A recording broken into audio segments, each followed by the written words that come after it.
Olá pessoal, seja bem-vindo, seja bem-vinda a mais uma edição do Vozes do Cooperativismo, esse programa que debate este modelo de negócios que transforma vidas e também a economia, não só aqui no Ceará, mas também no Brasil, no mundo. Estamos em mais uma edição do Vozes do Cooperativismo, gravada especialmente aqui durante o PEC Brasil 2026, essa grande feira agropecuária que também reuniu cooperativismo. Estamos falando diretamente do espaço Somos Coop, 47 cooperativas agropecuárias de todo o país reunidas aqui, mostrando que o cooperativismo faz a diferença e a sociedade já escolheu o cooperativismo. Nesta edição eu tenho a alegria, a satisfação e a honra de receber a presidenta executiva do Sistema OCB, a organização que lidera o cooperativismo no Brasil todo, a Tânia Zanella, que está aqui comigo. Seja bem-vinda, Tânia. Obrigada, eu que estou muito feliz de estar aqui com vocês. Olha, o cooperativismo brasileiro, como vocês vêm acompanhando aqui no nosso programa, já reúne 25 milhões de cooperados, está presente em todo o território nacional, em todos os estados, e cada vez mais é uma estratégia robusta de desenvolvimento do país, porque, como a gente vem falando, né, gera resultado no território e esses recursos ficam ali, são consumidos ali, então todo mundo vive junto, transforma junto e prospera com o cooperativismo. A nossa convidada, a Tânia, é presidenta executiva, como eu falei, do Sistema OCB, é a primeira mulher a ocupar o cargo em mais de 5 décadas de história da instituição. Primeira presidente também, é presidente também atualmente do Instituto Pensar Agropecuária e coisa chique aqui que eu vou falar agora, viu? Reconhecida pela Forbes recentemente, essa revista, né, setor econômico, como uma das 16 mulheres mais poderosas do Brasil em 2026. Orgulho para as mulheres do cooperativismo, orgulho para o cooperativismo brasileiro. Então, Tânia, nosso programa aqui pode ficar em casa, ficar à vontade, é um bate-papo. A gente está conhecendo você também aqui, conhecendo um pouco mais sobre a sua trajetória no cooperativismo, a importância da organização da OCB, liderando o cooperativismo brasileiro, liderando, né, as iniciativas para o fortalecimento desse movimento tão importante, como a gente tinha falado aqui. Você é de Santa Catarina, né? Sou do oeste de Santa Catarina. O que é aquela menina do interior, né, que lá atrás, como você diz na sua bio, na sua trajetória, se transformou e transformou junto para chegar a ocupar, né, o cargo de presidente executiva aí da OCB. Hoje é a nossa líder, né, no cooperativismo brasileiro. Você vê, né? No interior de Santa Catarina, uma cidadezinha com 7 mil habitantes, estou eu aqui hoje, né? Mas eu falo, né, inclusive quando eu faço palestras para as mulheres, que a minha cidade, Pumirim, ela foi um divisor de águas na minha vida. Ela foi a base que eu precisei para chegar onde eu cheguei. Como é uma cidade pequena, uma família grande, italiana, eu sempre tive essa vontade dessa construção coletiva, né? Nós tínhamos aí muita participação de todos, a casa sempre cheia, então isso sempre me inspirou a trabalhar com pessoas, com o conjunto, né, com o coletivo. E os meus pais sempre foram cooperados, né? Seja de cooperativas agrícolas, depois mais tarde cooperativas de crédito. Então, na verdade, não só o município, a minha família, a minha base, mas também o cooperativismo já nasceu aí comigo desde cedo. Tava no sangue, Tava. Virou paixão. E hoje é também, né, onde você entrega como profissional todos os dias. Exato, hoje virou missão. Missão. Né? É uma vocação, provavelmente, mas que hoje é uma missão de vida. Você chega na OCB, no Sistema OCB brasileiro, lá em 2008 e percorreu praticamente todos os níveis de organização. É um exemplo, inclusive, de profissional que prospera dentro de um segmento, meritocraticamente, e construir uma trajetória, né, no cooperativismo. Fala um pouquinho também dessa trajetória, quando você chega lá na OCB, até hoje, esse cargo tão importante, onde recebe a confiança do Conselho de Administração para liderar a nossa entidade. Então, eu sempre fui uma pessoa, de certa maneira, muito ousada, né? Então, você saindo de uma cidade como Ipumirim, vim para ser assessora jurídica de um deputado de Santa Catarina na Câmara dos Deputados. E depois de um tempo que eu estava lá, sempre lidando com o cooperativismo, sempre lidando com a nossa frente parlamentar do cooperativismo, e me identifiquei muito com a OCB, vi que a minha contribuição naquele momento já tinha se extinguido, né? Já tinha finalizado o ciclo ali junto com o deputado Zonta, lá de Santa Catarina, um cooperativista, assim, que inspirador. Eu fui então para a OCB em 2008. E eu acho que a minha trajetória na OCB enquanto analista de relações institucionais que fui, depois eu estruturei toda essa base que a gente tem, porque a OCB é uma entidade de representação política e nós não tínhamos uma área tão profissionalizada como nós temos hoje. Nós não tínhamos, na verdade. Então eu tive ali a missão de organizar todo esse processo, estabelecer de fato um processo que fosse profissional como é hoje. Depois, em 2012, como gerente de relações institucionais, eu fui convidada também, uma estruturação que nós tivemos internamente para ser a primeira também mulher, a gerência geral da OCB. Gerência geral. Isso, da OCB. Em 2021, então, o superintendente saiu, encerrou seu ciclo, fui convidada como também primeira a assumir a superintendência e num curto espaço de tempo, né, menos aí de 5 anos, assumindo em 57 anos a primeira mulher a assumir a presidência executiva da OCB. Para mim é fundamental, talvez eu ter o olhar hoje que eu tenho de ter uma equipe de excelência para resultados de excelência, como eu venho falando, mas principalmente o fato de eu ter tido toda essa trajetória lá dentro da casa, eu ter vivido, né, lá de trás do balcão, lá na ponta como analista, ter chegado sabendo as dores, as dificuldades que muitas vezes as pessoas têm, né? Eu acho que isso facilita muito, porque a minha equipe é maravilhosa, eu só tenho orgulho disso. Reflete toda a organização, Exatamente. Conhece cada pedaço da casa, porque passou por todos os espaços de atuação. E a OCB tem um destaque também que nesse momento a composição de gerências, né, de coordenações, se não me engano, é majoritariamente feminina também. Majoritariamente, sim. Nós temos a nossa superintendente, Fabíola, também, que veio junto comigo lá desde o início. A Clara, gerente geral da OCB, e hoje 74% do quadro é mulheres. Muito bom, muito bom. Nas gerências, né? A sua chegada também na presidência executiva coincide com um novo modelo de governança do sistema OCB. Eu acho que é muito importante também falar sobre a maturidade, né, e os entendimentos que foram colocados para o cooperativismo brasileiro nesse momento nas instâncias de representação, no caso da OCB, de ter estruturado um novo quadro diretivo. Explica para a gente como é que foi formado isso. É excelente essa tua pergunta, porque eu acho que vale a pena o cooperativismo se encontrar de fato hoje como uma referência, né?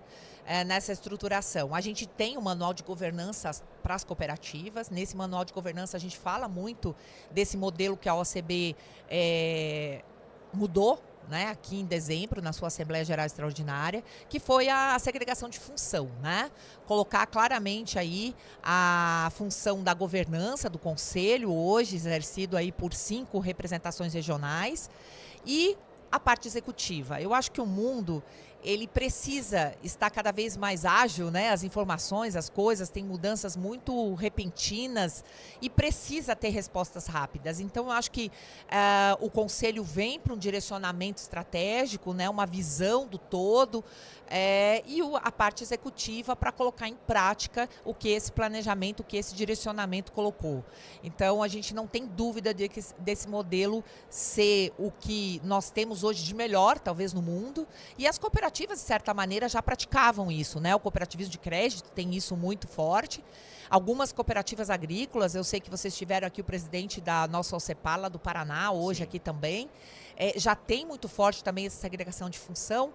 Eu acredito que agora nós estejamos para essa transição, né, principalmente no Conselho até 2028, uma fase de transição para consolidar esse modelo. Mas a gente não tem dúvida de que o sistema estava maduro e hoje já consegue responder muito bem a esse modelo de segregação. E quais são as prioridades da gestão que você assume agora no cargo de presidente executiva em dezembro? Isso, além do que nós temos como foco principal, né, como uma organização que representa institucionalmente as cooperativas. Então, nós temos prioridades dentro do Congresso Nacional, num ano eleitoral, no ano que a agenda é muito curta, né, e as prioridades ainda são grandes, agenda também e prioridades no executivo, no judiciário, nós estamos em fase final da discussão do ato cooperativo, mas além disso eu gostaria muito, e fiz isso logo que assumi, eu acho que eu tenho que, eu sempre levava como um mantra, né, o equipes de excelência para resultados de excelência, mas agora a gente precisa fazer essa excelência ser conjunta. Os estados precisam precisam estar na mesma página de que o nacional, né? Não adianta eu ter um sistema nacional forte, representativo, organizado, profissionalizado, se nós não tivermos as organizações que fazem essa ponte direta com as cooperativas, não ter a mesma envergadura, né? Então, eu acho que como legado tem muito isso também, da gente construir algo que seja conjunto e praticando, claro, sempre a questão interna, né, das pessoas no centro aí das nossas discussões, das nossas decisões. Muito bem, vamos voltar nesse tópico da gestão organizada e o sistema funcionando nacionalmente, estadualmente em todos os estados brasileiros, mas daqui a pouquinho, depois do intervalo comercial do Voz do Cooperativismo, quando eu volto com a Tânia Zanella aqui, discutindo comigo o cooperativismo brasileiro. Não sai daí, a gente volta já já.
Estamos de volta com Vozes do Cooperativismo e mais uma edição especial, como vocês vêm acompanhando diretamente da PEC Brasil 2026, que a gente aproveitou a oportunidade para trazer todas as lideranças do cooperativismo brasileiro, e o Vozes do Cooperativismo não poderia estar de fora, discutindo, apresentando e ao mesmo tempo aqui trazendo tudo de informação mais importante relacionada a esse modelo de negócio tão importante para o nosso país. Eu estou aqui hoje nessa edição com a Tânia Zanella, que é presidente executiva do sistema OCB brasileiro, e está aqui comigo num papo muito importante desde a sua trajetória, né, de chegada ao sistema OCB, falando também sobre as prioridades da gestão, como a OCB tem sido esse braço forte, organizador do cooperativismo brasileiro, ao mesmo tempo demandador de políticas públicas para o cooperativismo brasileiro. E é esse tópico que eu queria ingressar agora, porque eu sei que você falou aqui que tem uma longa e bonita trajetória, inclusive de estruturação do setor de relações institucionais, que é um setor que faz lá, né, o acompanhamento do Congresso Nacional, do Poder Executivo Federal, dos poderes executivos estaduais com a rede, né, das entidades estaduais, também de representação do cooperativismo, além de tudo o judiciário. Então, é o pessoal que tem que estar, como diz o Caetano Veloso, atento e forte, né, o tempo todo. Atento e forte o tempo todo. Fala para mim desse setor em específico. Eu sei que você tem não só um carinho especial porque ajudou a estruturar, mas hoje é uma das prioridades da gestão da OCB, porque é onde pode ou não, né, viabilizar o fortalecimento do cooperativismo. Uma decisão, por exemplo, do Congresso pode viabilizar um ramo em específico ou, né, fortalecer um ramo em específico. Vamos explicar para o nosso público a importância de uma entidade como a OCB representar politicamente seus interessados, as cooperativas e os cooperados. Perfeito. Inclusive, esse objetivo está na nossa lei lá de 71, né? Que a finalidade da OCB é essa representação política institucional. E cada vez mais essa representação precisa ser estruturada e profissionalizada. A gente não consegue mais fazer uma representação que traga resultados necessários e importantes para as cooperativas, colocando o político debaixo do braço e fazendo acontecer. Não é assim. Nós temos uma das maiores frentes parlamentares do Congresso Nacional, hoje, que é a FRENCOP, presidida pelo nosso querido deputado Arnaldo Jardim, de São Paulo. hoje com praticamente 320 membros. Só que nós temos aí hoje, tramitando no Congresso Nacional, mais de 5 mil projetos. Nossa. Mais de 5 mil projetos que impactam direta ou indiretamente as nossas cooperativas. E aí está a gestão profissionalizada. A OCB monitora diariamente todos os normativos do Executivo, todos os normativos do Judiciário e do Legislativo, que impactam direto e indiretamente as cooperativas. E monitorando, fazendo o diagnóstico disso, nós levamos para as áreas técnicas que fazem o encaminhamento técnico, que dão o posicionamento, e depois a nossa área institucional dá todo o desdobramento da estratégia. Então, é muita coisa, são mais de 14 mil normativos até agora, e nós nem completamos ainda 6 meses, que tramitaram no Executivo, que de uma maneira ou de outra impactam. Então, esse mais ou menos é o nosso grande desafio enquanto entidade de representação. Mas dentro do Executivo, nós estamos hoje em mais de 70 câmaras.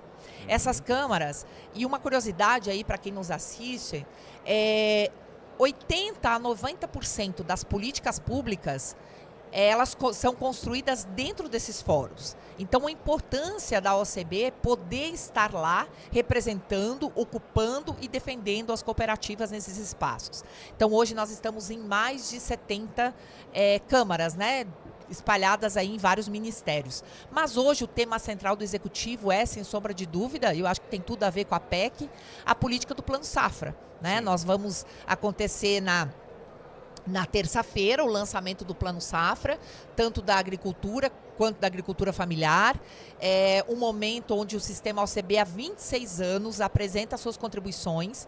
Então, a gente está, inclusive hoje de manhã, eu estava nos ministérios, no Ministério da Agricultura, tratando ainda de alguns pontos, né? A gente tem várias demandas ali, tanto para as nossas cooperativas agrícolas, como para as nossas cooperativas de crédito. E dando uma curiosidade também, por que a gente tem tanto interesse nessa política pública? Porque hoje 53% da originação de grãos no Brasil passam por cooperativa. Então, nós temos muito presente o agronegócio dentro das nossas cooperativas. E as cooperativas de crédito hoje movimentam quase 40% desse crédito rural. Então, não tem como a OCB se eximir dessa responsabilidade, né? Além disso, obviamente, como a gente comentava no início, nós temos um ano curto, de uma agenda principalmente presencial, muito curto em Brasília. Verdade. E com muitos desafios, né? Então, nós temos aí ainda a questão do endividamento em discussão na Câmara dos Deputados. Nós tivemos aí a questão do seguro também, que é extremamente importante, que está no Senado Federal agora. A discussão toda da jornada 6x1, né? Que tem um impacto significativo nas nossas cooperativas, tanto agrícolas quanto de saúde. Que é um setor que emprega bastante. Muito, muito, muito. Hoje, o geral do cooperativismo, nós estamos falando de mais de 600 mil postos diretos de trabalho, né? Então, nós temos uma preocupação com a forma que está sendo discutida. A gente não nega que precisa se discutir e modernizar a jornada. Mas do jeito que está aí, a transição curta que foi proposta, a gente entende que não é boa, nem para as cooperativas, nem para o Brasil. Então, temos ainda muitos desafios no Congresso Nacional acontecendo, né? Tabelamento de frete, dentro de uma medida provisória também que impacta as cooperativas de transporte. E no Judiciário, o nosso tema central é a discussão do Supremo ainda com relação ao ato cooperativo, que é, na verdade, essa relação da cooperativa com o seu cooperado e que está em discussão ainda no Judiciário brasileiro. Depois da vitória que o cooperativismo teve, inclusive com um papel importantíssimo da OCB nisso, que é a defesa do ato cooperativo na reforma tributária, a gente tem esse revés aí que ainda é a discussão de processo anterior no STF, né? Exatamente, uma discussão e uma conquista histórica do cooperativismo. A gente teve grandes batalhas, né? Um momento muito delicado, porque o cooperativismo de fato estava em risco naquele momento, mas a vitória foi muito boa, no sentido não só da discussão do quanto cooperativas, organizações estaduais, unidade nacional coordenou toda essa discussão e, claro, a nossa bancada que foi maravilhosa e super prestativa. Mas essas ameaças acontecem ainda, tanto nessa questão aí do judiciário, do ato cooperativo no Supremo, como agora a regulamentação que se desconsiderou em 5 pontos o que a gente negociou dentro do Congresso Nacional. Então, a nossa vida não é fácil. Não é fácil. A gente está sempre ali, obviamente, defendendo as nossas cooperativas. Eu vou continuar nesse tema porque dentro dessa discussão, né, sobre representação política, a gente está, como você falou, num ano eleitoral e em anos eleitorais a OCB apresenta a agenda institucional do cooperativismo, junto aí a todos os atores que vão ser candidatos, candidatas, nos vários níveis nessas eleições, que são eleições estaduais e nacionais. Eu queria saber se a agenda institucional, com todas as suas propostas e diretrizes, é também uma tentativa de você antecipar problemas e fazer com que os eleitos, de fato, sejam compromissados com o cooperativismo e, ao mesmo tempo, a gente trabalha preventivamente apresentando as diretrizes que são, né, o caminho que as políticas públicas devem andar para fortalecer esse movimento. Isso, é como você falou, nós temos uma demanda, nós temos uma agenda com 54, daquelas 5 mil que eu te falei, obviamente é que a gente tem algumas que são prioritárias, né? Nós estamos falando dentro do Congresso Nacional de 47 propostas que ainda são prioritárias para o cooperativismo. Mas o que eu acho que nos move e o que o sistema cooperativista brasileiro hoje pode se orgulhar é do programa de educação política, Sim. que começou lá em 2018. Nós tivemos um piloto, que foi o Paraná. Hoje nós temos 25 organizações estaduais trabalhando essa proposta. Boa parte dos estados. Muito. E o que é o programa, né? O programa, além de tudo, ele não acontece só de 4 em 4 anos, né? Hoje, nesse ano em especial, nós temos, obviamente, uma série de materiais, cartilhas orientativas, jurídicas, de como as cooperativas podem ou não trabalhar esse processo. Temos o perfil, o que a gente chama lá na OCB de capivara, né? Que, na verdade, a gente coloca para as cooperativas todo o perfil parlamentar de todos os parlamentares durante esses 4 anos. Então, a gente identifica o que esses parlamentares fizeram, contribuíram ou que não fizeram, ou que não contribuíram para o cooperativismo. E, além disso, nós temos o Propostas para um Brasil Mais Cooperativo, que inclusive sugiro que todos entrem no nosso site, que é eleições.2026.coop.br. Esse material, em especial, é para a majoritária, para os presidenciáveis, e a gente já entregou esse documento, inclusive, para todas as coordenações de campanha. Obviamente, a gente não tem o registro ainda, né, das campanhas, mas a gente já tem as pré-candidaturas, né? E esse, na verdade, é um documento onde a gente, mais do que demandar, a gente oferece o cooperativismo como uma oportunidade para governos sérios, né? Para construirmos juntos aí um Brasil que, na verdade, a gente sabe a potência que esse nosso país tem, né? Não é por falta de pautar o setor político. Não é. A gente vai continuar daqui a pouco, Tânia, com esse bate-papo tão importante, mas daqui a pouquinho, depois do intervalo comercial do Vozes do Cooperativismo. A gente volta já já.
Estamos de volta com Vozes do Cooperativismo, seu programa aqui do Sistema Jangadeiro, que debate esse modelo de negócio tão importante para o desenvolvimento do nosso país. Nessa edição eu recebo a Tânia Zanella, que é presidente executiva da OCB, entidade representativa do cooperativismo, que veio a Fortaleza participar do PEC Brasil, participar aqui do Encontro de Mulheres do Agro, falando sobre liderança feminina também, falando sobre a importância do fortalecimento, né, da equidade de gênero nos vários setores, especialmente no agro e no COP, no cooperativismo.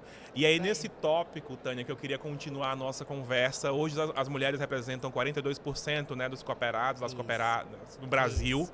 né? E 52% da força de trabalho, as empregadas do cooperativismo brasileiro. O que esses números revelam sobre a evolução do setor? Eu sei que está numa curva de crescimento da participação feminina em número de pessoas nos dois segmentos, tanto como cooperadas como empregadas. Então, eu acho que se a gente também olhar para o Brasil, hoje as mulheres já são mais da metade da população brasileira. Então, esse crescimento naturalmente também acontece dentro do cooperativismo. Nos quadros sociais, hoje, lembrando que nós estamos falando de quase 27 milhões de brasileiros. E quem sabe muito mais, porque nós vamos estar lançando o anuário do cooperativismo agora, final de julho. Então, posso até dar um spoiler aí para vocês. Que nós estamos... eu queria muito. Eu adoro não coisa de primeira mão. Nós estamos chegando a quase 28 milhões e 200 mil cooperados no nosso país. Se eu fiz uma conta direitinho, é mais de 3 milhões, que está aumentando do último dado? Mais de 3 milhões, e hoje nós podemos falar que 12 a 13% da população brasileira é cooperativista, né? Olha aí, fantástico. Então é um número que nos orgulha muito, e as mulheres, uma presença constante, esse crescimento que você falou, tanto nos quadros sociais quanto nos empregos, né? Principalmente se você pegar alguns ramos como crédito, fala-se mais de 70% dessa presença feminina. Mas o nosso desafio não está necessariamente aí, né? Sim. O nosso desafio está ainda nos quadros de decisões. O desafio que você supera é o desafio ainda do cooperativismo. Exatamente. Eu acho que é um pouco disso que eu vou falar amanhã, né?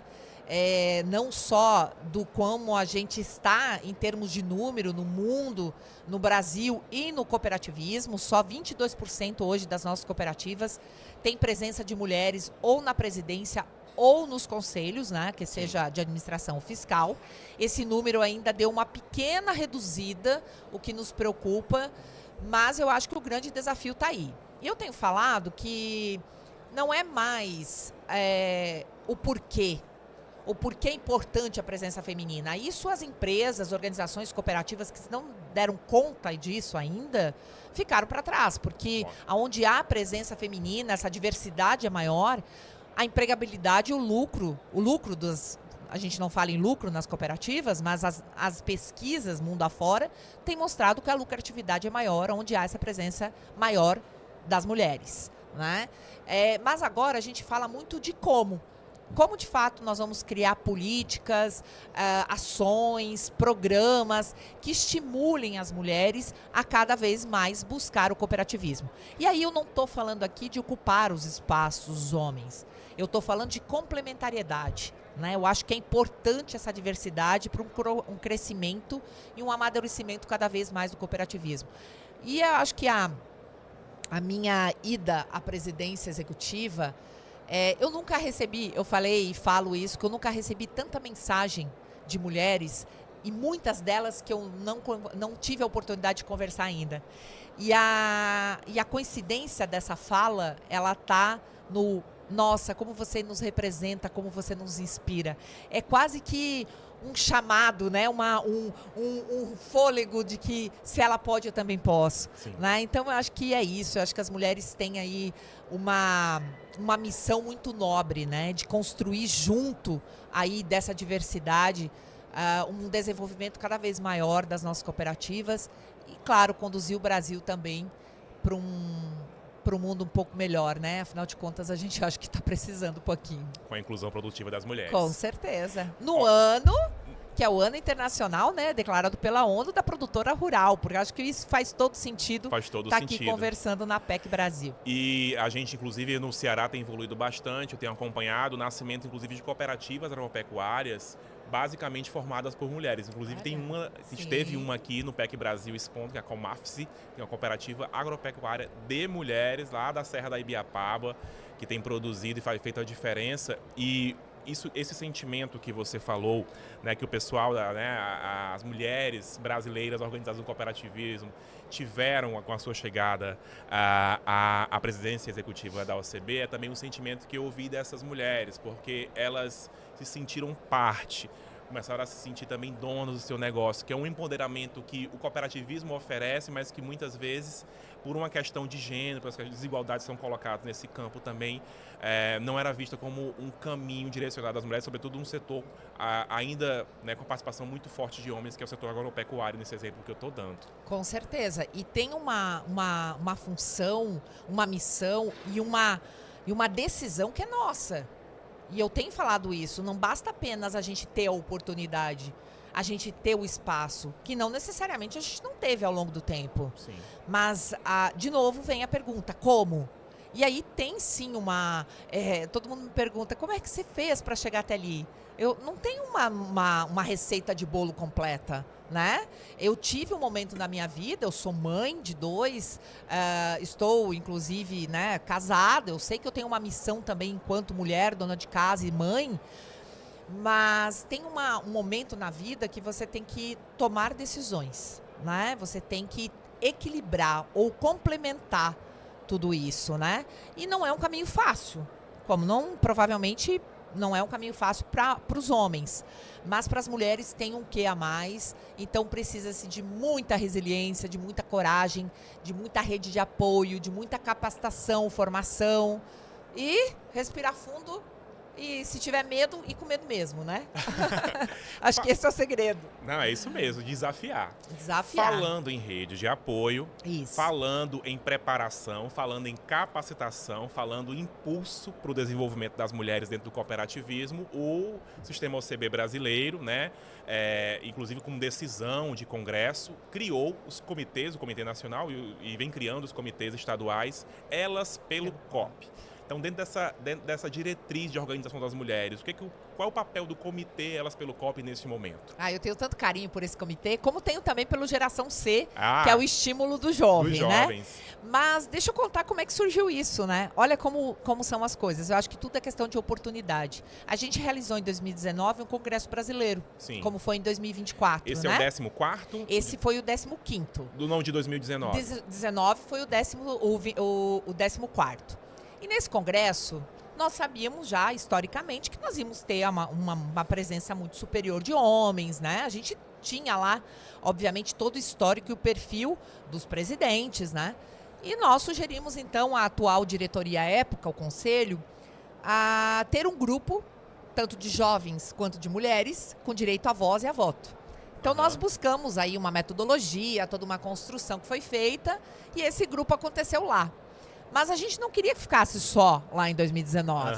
Daí a gente deu uma cutucadinha no presidente Márcio, nós falamos, presidente, anuncia aí no final do congresso que esse grupo vai se tornar permanente.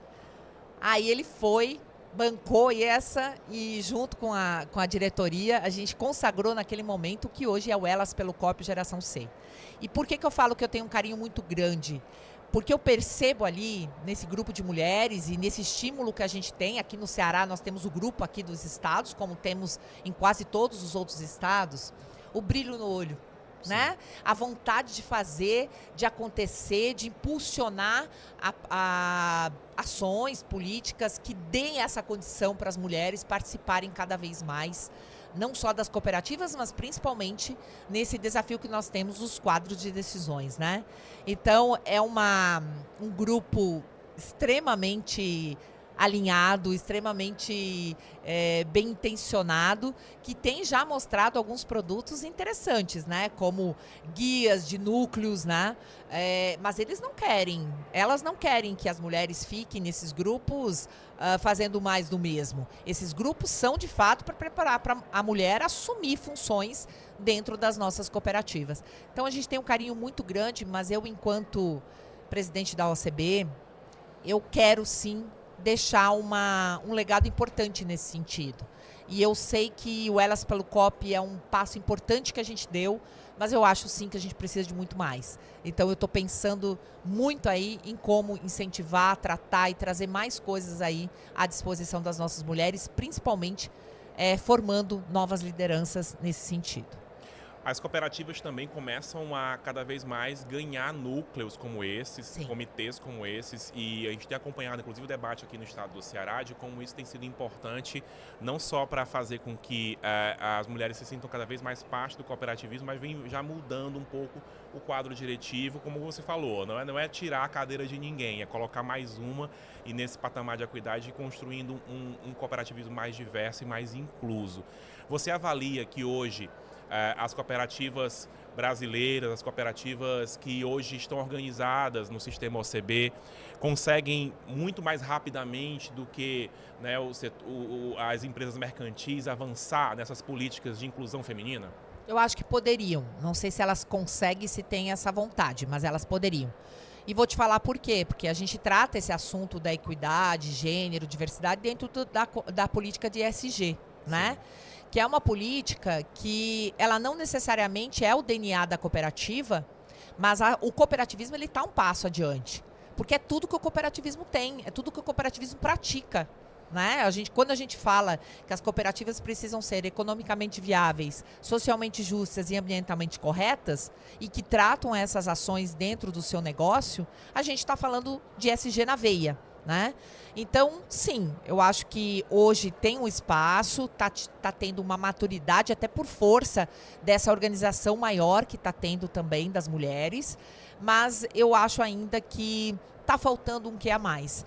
Às vezes elas me procuram e falam assim, mas querem colocar no estatuto que precisa, né? A presença. Eu falei, gente, tudo tem que ter um começo. Né? Se tiver que colocar no estatuto, que racionalmente não seria interessante, mas coloque. Talvez seja um passo para, né, começar, iniciar. E depois a coisa tem que fluir naturalmente. É isso que a gente espera. Então, acho que se você olhar o panorama do modelo convencional e cooperativismo, você vê muito pouca diferença em números, né? Mas eu acho que o cooperativismo pode, porque ele tem um passo adiante aí e um passo à frente na política de ESG. Muito bem. Um outro campo de atuação forte do cooperativismo, inclusive do ponto de vista da representação, e você particularmente tem uma cadeira, né, nesse espaço, que é o Instituto Pensar Agropecuário, que você lidera também representando o cooperativismo, aí também ajudando a fortalecer essa discussão. Um outro espaço de atuação e de defesa é o setor agropecuário. Eu queria que você colocasse hoje, nesse momento, para além do plano Safra que você falou agora há pouco, quais são as outras prioridades, se quem está aqui numa feira também, que está pensando, né, o desenvolvimento do setor agropecuário brasileiro, quais são as prioridades para esse setor também, pensando também o cooperativismo como um indutor estratégico do desenvolvimento dessa área. Perfeito, perfeito. Bom, vamos contar um pouco o que é o IPA, né? Que é o Instituto Pensar Agro. O IPA é formado de 57 entidades do setor. Então, nós temos lá OCB, CNA, a ProSoja, a Brapa. Nós temos entidade de representação dos produtores e representação também das indústrias, né? Defensivos agrícolas, todos estão lá, máquinas, né? A BIMAC está lá. Então, realmente é um ambiente de discussão, de agregação das demandas do setor agropecuário e de construção de alinhamento e técnico. Depois disso, a atuação é com a Frente Parlamentar da Agropecuária, hoje a maior frente do Congresso Nacional.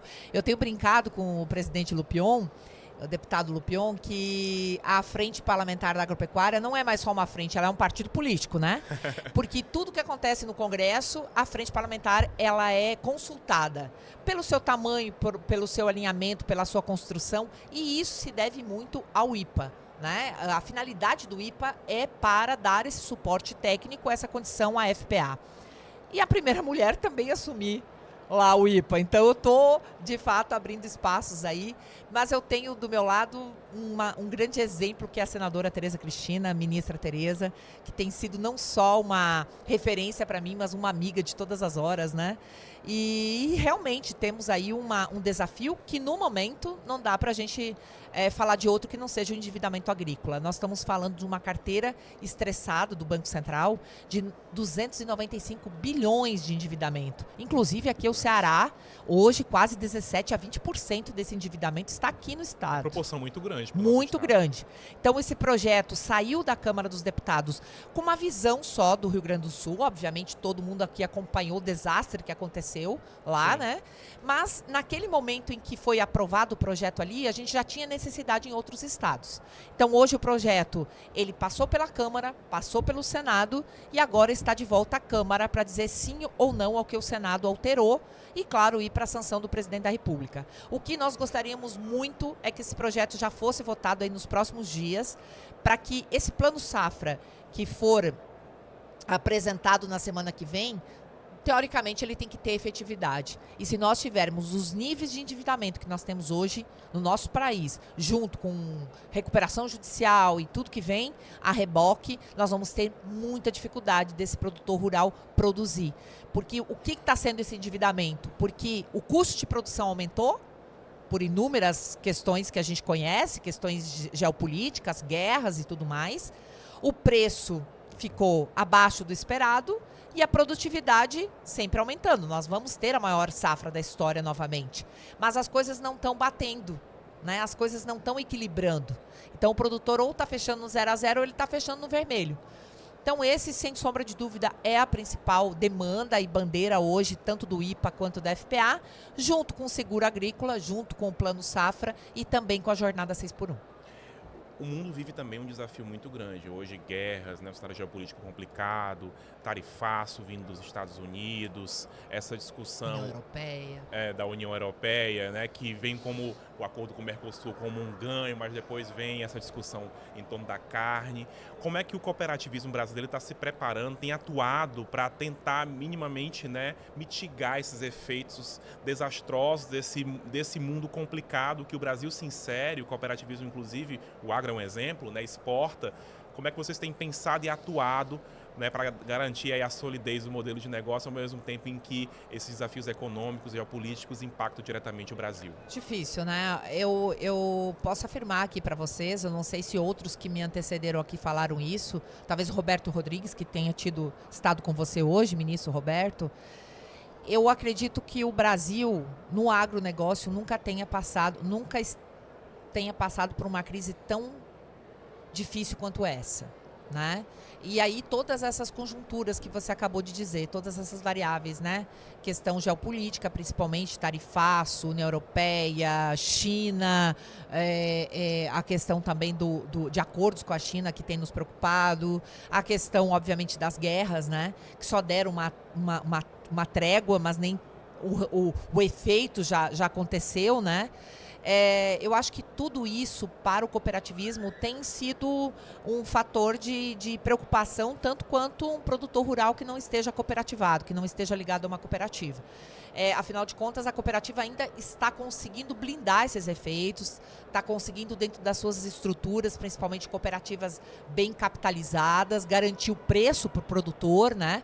Nessa questão do endividamento, a cooperativa conseguiu balizar e fazer com que esse produtor não sofresse, não perdesse as garantias, mas em contrapartida a cooperativa se endividou, né?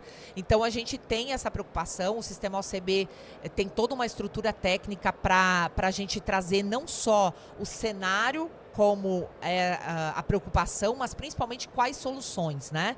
Então a gente está muito atento aí a 301, né? Que é essa denúncia aí nos Estados Unidos, que vai acontecer agora em julho, essa defesa.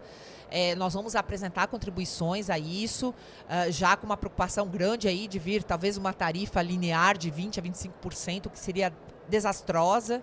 A questão da carne não impacta muito para as cooperativas na União Europeia, essa questão da carne, para boi. Mas nós temos muita proteína suína e ave, né? Para esses países, outros produtos como mel, também daqui da região. E é uma preocupação e a gente está trabalhando também isso com o Ministério da Agricultura, na questão dele levar as demandas, as informações, claro, a esses acordos que têm sido feitos também com a União Europeia. Então é um momento difícil, um momento que requer muita atenção e a gente tem que sempre balizar entre entender qual é esse efeito na ponta, trazer isso para nós enquanto sistema de representação e, claro, fazer toda uma discussão, um encaminhamento junto aos órgãos competentes. E ali é muito mapa, Ministério de Comércio Exterior, né, MDIC, e a gente tem feito isso rotineiramente. A gente tem acompanhado também que, embora esse cenário complicado no mundo gere uma dificuldade nesse momento forte, há também uma certa oportunidade se desenhando. Se no mundo falta água, o Brasil é abundante. Se no mundo falta energia sustentável, o Brasil é abundante. Tanto é que produz mais energia solar do que, até onde eu sei, né, do que a necessidade. Você acha que também que a gente se coloca, desse mapa, né, geopolítico também, a gente se coloca, inclusive econômico, né, se recoloca também como um ator estratégico que pode criar um indutor de desenvolvimento a mais? Eu não tenho dúvida. O Brasil tem a função de alimentar o mundo. Essa é a grande verdade, né? E daqui a pouquinho nós vamos ser o maior país aí a alimentar esse mundo afora aí. Eu vou usar uma frase que a senadora Tereza tem usado muito, que é a tempestade perfeita. Né? Estamos sim numa tempestade, posso dizer até que num furacão, mas a gente precisa olhar muito para a oportunidade, e por isso que é importante ter estruturas de representação como a OCB, CNA, também representada aqui na PEC, para ter essa visão além da montanha. Né? Pensar em quais são essas oportunidades. O problema está colocado, o problema está apresentado, mas quais oportunidades a gente tem? Abertura de mercado? A questão da União Europeia hoje representa só 3% da nossa proteína. 3%? Vamos tentar resgatar esse 3%. Tudo bem, o valor dela é bem superior, o preço que ela paga. Mas por que não, né? E não é só abrir mercados. Porque a gente sabe que cada mercado tem o seu protocolo, né? Então, é ir atrás de novos mercados, sim, é crescer a nossa produção, a nossa produtividade, é tentar amenizar os custos para ter, de fato, efetividade nessa produtividade. A questão de alavancar os preços também é importante e buscar e diversificar. O nosso país é rico, o nosso país o agro está aí, né? Não precisa dar os números, está aí sempre como um grande indutor aí da economia, mas principalmente trazendo a bola para o nosso lado, se juntar em cooperativas, né? Porque a cooperativa tem essa função.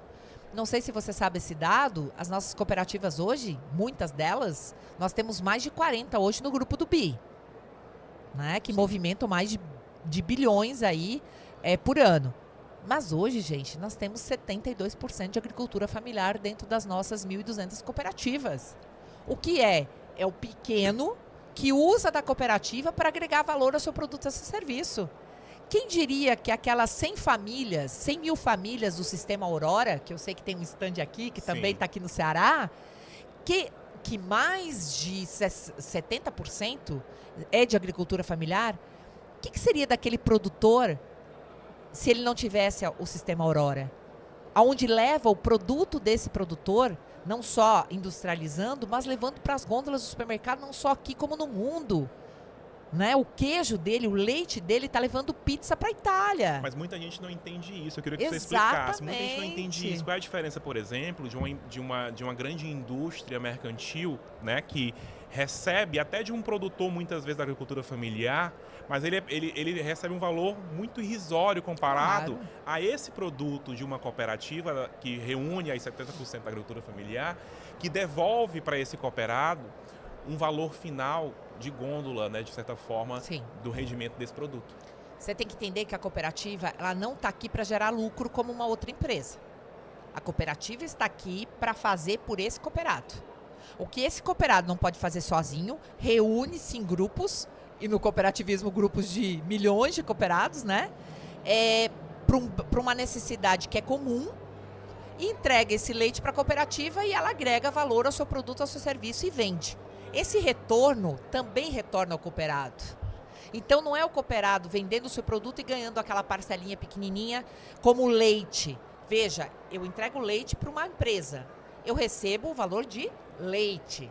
O cooperado entrega leite para a Aurora, mas ele recebe pela pizza exportada para a Itália, com agregação de valor nesse produto. É isso, a cooperativa está aí para fazer pelo cooperado. Ela não está aí para gerar lucro. E por que uma Coamo lá do Paraná, o Rick esteve aqui contigo hoje, por que uma Coamo do Paraná faturou mais de 40 bi e dividiu, entregou em sobras mais de 300 milhões de reais? Porque no final de tudo, ela fechou e falou, não, isso aqui não é o meu lucro, isso aqui pertence ao cooperado. Fez a assembleia, porque é a Assembleia Soberana, que é a reunião dos cooperados, para definir não só o plano de trabalho, mas a prestação de contas também. E ali é colocado à disposição. Olha, nós temos tantos milhões em sobra. O que vocês querem fazer? Vocês querem aplicar na cooperativa ou vocês querem devolver? Ou vocês querem entregar parte para a cooperativa, para capitalizar a cooperativa e devolver em parte para vocês? Ok. E aí, um cooperado, que eu posso falar, do Mato Grosso do Sul, recebeu 5 milhões de sobras. Nossa. Quando esse cooperado, que eu imagino que não seja pequeno, obviamente, mas quando esse cooperado iria receber essa sobra de uma trend, de uma outra empresa que não fosse cooperativa? Não, e claro, além de receber o mensal, a distribuição mensal da cooperativa, do que ele entrega lá de produto, ele, no final do ano, porque tem que ficar muito claro para nós, porque muita gente não compreende isso. Todo final de ano tem a sua assembleia. O que é a assembleia? Isso é Brasil, isso é mundo. Toda a cooperativa, inclusive o sistema OCB, nós temos uma assembleia, onde a gente apresenta os resultados, porque um dos nossos princípios é a transparência. A gente apresenta os resultados que foi do ano que se passou e apresenta o plano de trabalho do que você vai fazendo no ano seguinte. E nesse meio termo, de novo, como a cooperativa não gera lucro, não tem finalidade de lucro, ela coloca para os seus cooperados: eu fiz tudo isso por você e eu ainda sobrei isso. O que você quer que eu faça? Aí a cooperativa diz: não, eu quero capitalizar na cooperativa ou eu quero que você me devolva em sobra. E foi isso que aconteceu e é isso que tem acontecido. Então, e mais, né? E não é só isso que a cooperativa faz. Hoje a gente fala de um tema, e provavelmente a PEC está discutindo muito, a questão da assistência técnica. Sim. Hoje, o Brasil é muito deficitário de assistência técnica no agro ainda, né? Nós somos em torno de 30% a 40% só dos produtores rurais que têm assistência técnica. Mas esses 40%, os que são de cooperativa, nós estamos falando de 70% que tem. Nós temos hoje mais de 6 mil técnicos agrícolas dentro das cooperativas. Então, a cooperativa está dentro e fora da porteira, né? Então, ela trabalha todos os elos da cadeia. Ela compra insumo mais barato para esse cooperado. Ela vende em escala, obviamente, ela recebe mais por isso. Ela tem assistência técnica direcionada ao cooperado. Então, não tem outra coisa. Ela cria agroindústria para o cooperado. Total. Hoje, a evolução das nossas agroindústrias é gigante, né? Vocês veem aí no Paraná, Santa Catarina, Rio Grande do Sul, Minas Gerais, cooperativas aí que estão realmente revolucionando. A maior cooperativa de café do mundo está em Minas Gerais, que é a nossa Cochupé. A maior cooperativa de café do mundo é brasileira. É brasileira. Então, quando você estiver tomando seu café, você lembra disso, né? Feito no agro.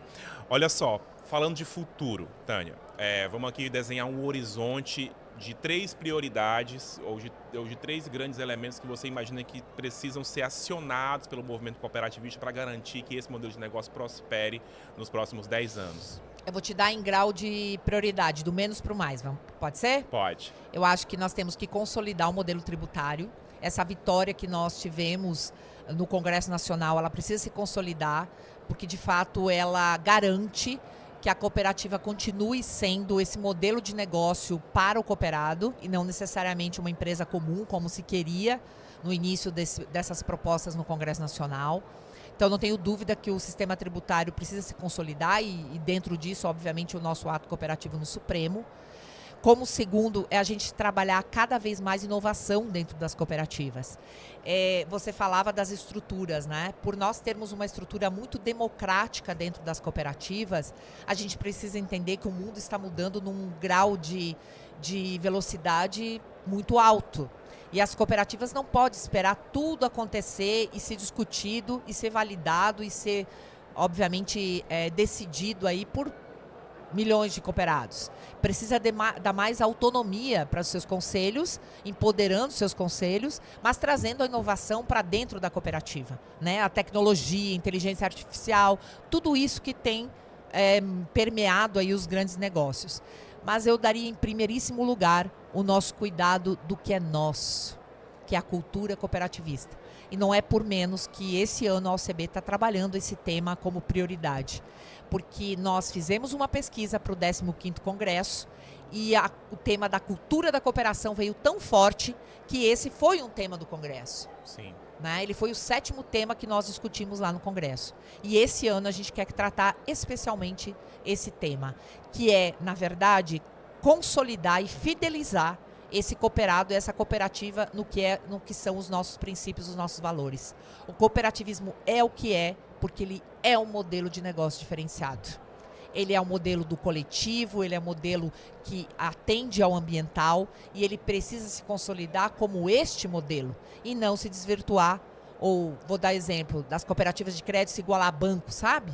Ou querer ser um banco. Nós não somos assim. Por isso que nós somos em 600 municípios brasileiros onde só tem a cooperativa de crédito. Porque a nossa intenção é lá com o cooperado. É ali que a gente precisa estar. Então, a cultura cooperativista, sem sombra de dúvida, é uma das principais frentes de trabalho olhando para o cooperativismo do futuro que a gente quer. Parte desse movimento também de fazer o cooperativismo a chegar a mais pessoas e também desenvolver aí uma estratégia de visibilizar a cultura cooperativista, os valores do cooperativismo, são as ações em comunicação através, né, do movimento Somos Coop, que reúne uma série de iniciativas. Eu queria que você falasse também, porque é nesse período em que você ocupa espaço dentro das gerências até chegar na superintendência e presidência, que esse movimento ganha mais corpo ainda, também numa estratégia definida pelo presidente Márcio. Fala para mim sobre isso. Olha, foi muita bateção de cabeça até a gente chegar até aqui. Vocês que são da comunicação, vocês sabem. A comunicação, por muito tempo, ela não foi tida como prioridade, né? Sim. É aquela coisa que sempre é o segundo plano, né? Mas a gente trabalhou muito o planejamento de comunicação. A gente sabia que a gente precisava trabalhar a base para que a gente estivesse colhendo os frutos que hoje nós estamos colhendo. O movimento Somos Coop veio, até como curiosidade, ele veio, na verdade, para ser um brand, para mudar a marca. Sim. Então, nós queríamos que a OCB mudasse para Somos Coop. Na verdade, ele foi criado para isso. Mas como, obviamente, não teve consenso, e eu acredito sim que nós fizemos a coisa certa, mas ele virou um grande movimento, né? Um movimento que estabeleceu no primeiro contato as cooperativas para despertar o orgulho de fazer parte desse movimento, e hoje ele tem sido um movimento que está rompendo as bolhas, né? Eu acho que isso é fundamental. Não é falar de nós para nós mesmos, é falar para quem ainda não encontrou o cooperativismo, que tem um modelo de negócio que está transformando realidades, que tem um modelo de negócio que pode ser diferente e que pode atender à sua necessidade, que a gente não tem dúvida que a sua vida vai se tornar muito melhor se você estiver dentro desse cooperativismo. E esse ano o nosso mote é Escolha o Coop. Escolha o Coop. Porque mais do que um produto, um serviço, nós estamos falando de histórias, nós estamos falando de vidas que se transformaram. Então, nós estamos muito felizes com os resultados e com certeza o Somos Coop veio para ficar e tá aí, né? Tá aqui na nossa rompendo marca barreiras. Que coisa boa. Onde tiver esse carimbo. Carimbo? É o carimbo Somos Coop. Onde tiver esse carimbo, temos um produto que foi feito por uma cooperativa, foi feito por cooperados, foi construído pelo cooperativismo. E eu estava acompanhando aqui, Tânia, na feira, né, no PEC Brasil, que diversas das cooperativas que estão aqui expondo já utilizam, se não a maioria já utiliza o carimbo Somos Coop, e mostrando aqui no programa, que a gente já entrevistou muita gente, né, mostrando aqui no programa com muito orgulho que essa marca do cooperativismo, o carimbo, tem sido o que elas estão levando para a sociedade. Dizer, olha, eu sou diferente, eu sou consciente, eu prospero economicamente e faço meu território prosperar, faço a nossa economia circular.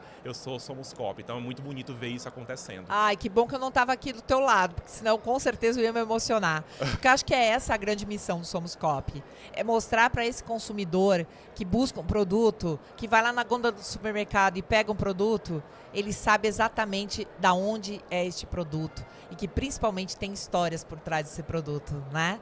Então a gente fica muito feliz, é uma meta nossa, viu? A gente força lá as unidades a sensibilizarem as cooperativas. Sei que é a minha meta, eu fico não lá é? Exatamente. Ficam cada vez mais incentivando as cooperativas. E claro, é uma adesão, né? Porque eu acho que o movimento ele precisa acontecer naturalmente. Mas hoje a gente pode se orgulhar, porque nós temos muitas cooperativas, quase 2.000 cooperativas já usando o nosso carimbo Somos Coop, que, como você falou, é o que diferencia a gente do modelo convencional por ser esse modelo de negócio que é transformador aí de realidades. Então, aproveitando este mote, aproveitando esse slogan tão bonito e dizendo que a gente está aqui na reta final do programa, eu queria que você falasse para aquela câmera ali por que as pessoas devem escolher o cooperativismo no consumo e também como modelo de organização de renda e trabalho. Porque eu acredito que as suas vidas podem ser transformadas também, né? Quando você vai usar, né, quando você vai buscar um sistema financeiro, você pode ter a condição e a garantia, a segurança de que a cooperativa, para além de oferecer todos os produtos de um sistema convencional, ela traz aquilo que a gente falava antes, né? Das sobras, de você não precisar, obviamente, entregar isso para terceiros sem ter um retorno, né? Nas nossas cooperativas agrícolas, vocês que estão iniciando, que têm uma produção, encontrem, né? Busquem uma cooperativa próxima de vocês, ou quem sabe, né? Mobilizam aí outras pessoas a constituírem essa cooperativa e vocês ganharem não só... Porque eu acho que a cooperativa, para além da renda, ela gera prosperidade, né? Ela gera dignidade. E quando a gente vê essas cooperativas pequenas, que hoje, impulsionadas pelos programas que nós temos, encontrando novos caminhos e podendo oferecer os seus produtos, não só aqui como lá fora, a gente se orgulha muito porque a gente chegou no auge, né? E o cooperativismo é isso, minha gente. O cooperativismo é essa união de pessoas, esse pensar coletivo, essa economia compartilhada, mas principalmente é dignidade e prosperidade. Então busque aí dentro do seu negócio, ou da sua necessidade, talvez um modelo cooperativista que te traga aí boas condições. Escolha o COP. Escolha o COP. Somos COP, né?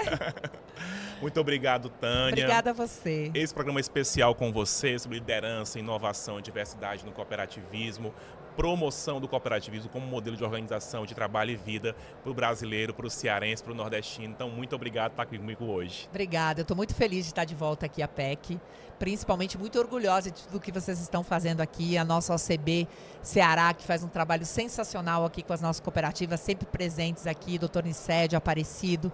Eu estou muito feliz porque isso espelha a realidade das nossas cooperativas, mas principalmente o que o nordestino tem, né? Essa garra, essa sensibilidade, essa paixão também pelo cooperativismo. E espero que você que me acompanhou até aqui, que acompanhou a Tânia também até aqui, tenha se apaixonado cada vez mais com o cooperativismo, pelo cooperativismo. Então, na semana que vem a gente volta com mais um Vozes do Cooperativismo. Forte abraço e até lá. Tchau.